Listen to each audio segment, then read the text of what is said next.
was your meeting then with the Crown Prince here in Saudi Arabia? You were with him, we understand, for about an hour and 45 minutes. Did you discuss increasing oil production? Was there any progress on that?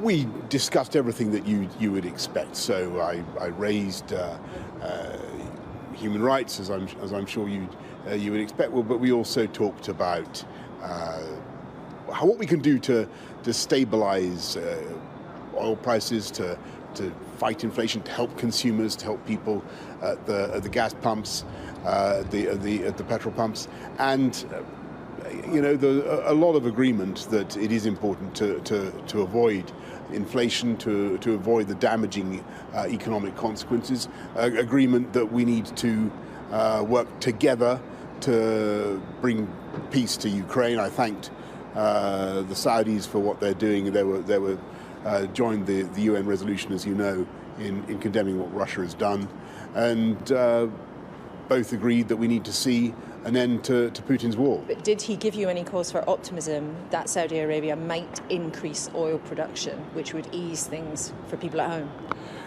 Yes, I think there's certainly an understanding that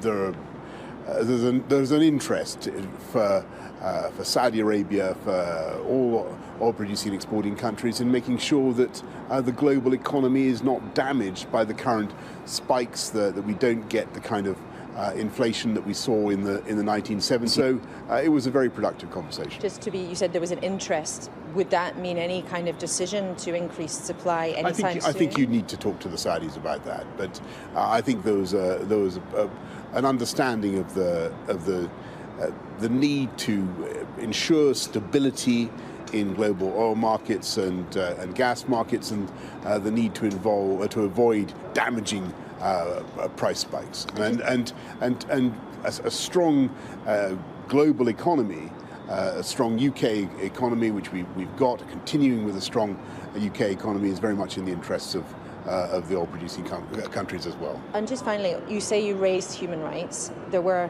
3 more executions announced by the Saudi government today while you were here on Saudi Arabian soil. Was that a difficult conversation? What did you say to him? Did you make your displeasure known, or was it a general conversation? Can you tell the public? I always raise human rights issues, as British Prime Ministers before me have done time after time. I think it's best if the details of those conversations are kept private. They're more effective that way.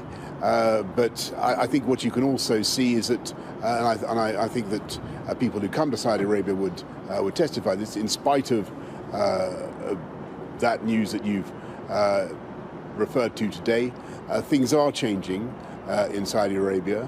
We want to see them continue to change, and that's why we see value in engaging with Saudi Arabia, and why we see value in the partnership. But without discussing specifics, did you express displeasure at what has been happening specifically? I expressed the long-standing view of the UK government, as you'd expect.